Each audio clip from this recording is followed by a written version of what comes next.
Good morning, Nacogdoches. My name is Pastor Noel, and I welcome you to our Easter at the Coliseum, the 21-day devotion countdown. Today is day 4, Thursday, March the 23rd. Today we're reading Matthew 11, verses 1 through 24. When you finish that, go to our website, noeldeer.org/Easter, and walk through our 3-2-1 Easter prayer plan. Now, let me briefly give you an overview of what you're going to read today.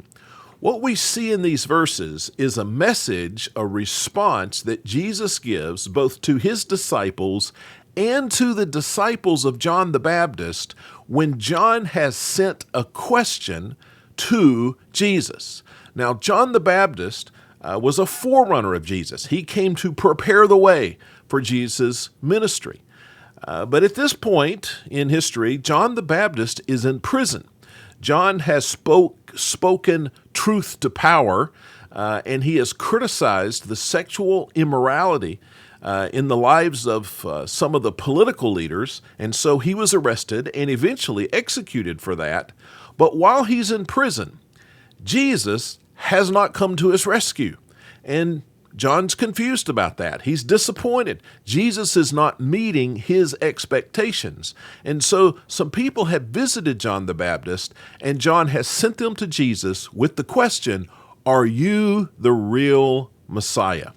Now, Jesus is going to send a message back to John the Baptist. He's going to teach an important truth, and then he's going to say something amazing about John the Baptist and something that can be very encouraging to us. And then as you continue to read in the passage, you're going to see right at the end of that passage that Jesus really condemns some people in some cities that have seen the kindness of the Lord. They've seen miracles through the hands of Jesus, but they have still rejected God. And Jesus has something to say about those who have seen the kindness of the Lord, yet who have not surrendered to the Lord, who are not honoring the Lord. So that's the passage today. Now, when I did my personal devotion on this passage, there were really two things that stood out to me, and I want to share those with you. The first is in verse 6. It says, "Blessed is the one who isn't offended by me." So Jesus is saying, he's giving this message that will be taken back to John the Baptist, and he says, "John, you are blessed if you will refuse to be offended by me." There are going to be some times when God's not going to meet our expectations. There are going to be some times when God's not going to do what we think he should do and maybe that we expected that he would do. Those are the times and opportunities for us to have faith and trust in God. Faith and trust means that we have confidence in God. We have confidence in God's power and God's goodness, even when we don't see the evidences for it. Now, it's easy to love God when we see the evidences of his power and his goodness, but there are going to be times when we will not see the evidence, and at those times, we need to have faith and trust.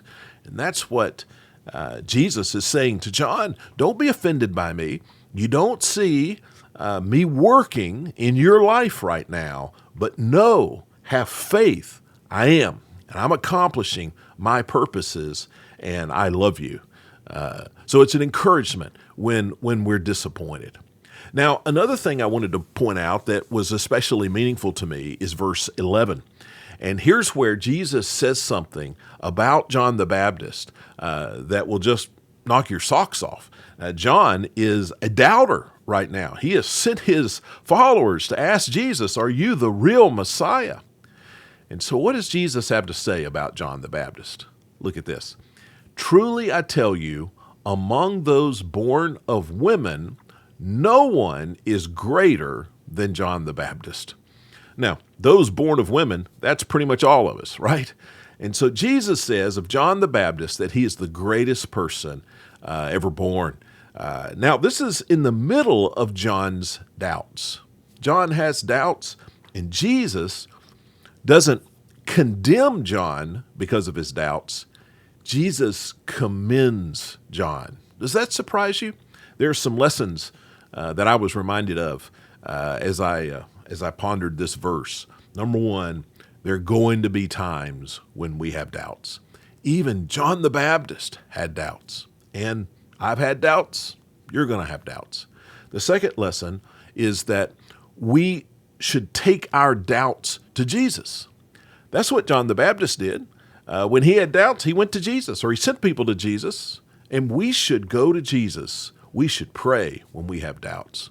And then finally, we should know that Jesus is going to love us right through our doubts. And even when John the Baptist had his strongest doubts, Jesus loved him. And that's an encouragement for me.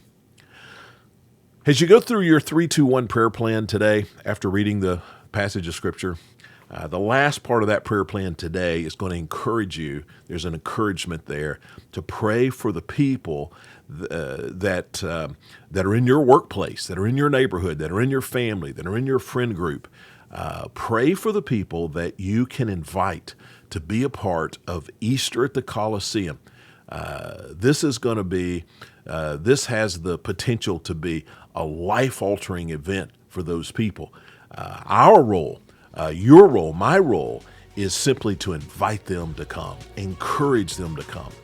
I'm praying for you that God will give you the boldness, the courage, the influence, and the favor you need to get your friends, coworkers, family, neighbors to come and join us for Easter at the Colosseum here in just a couple of weeks.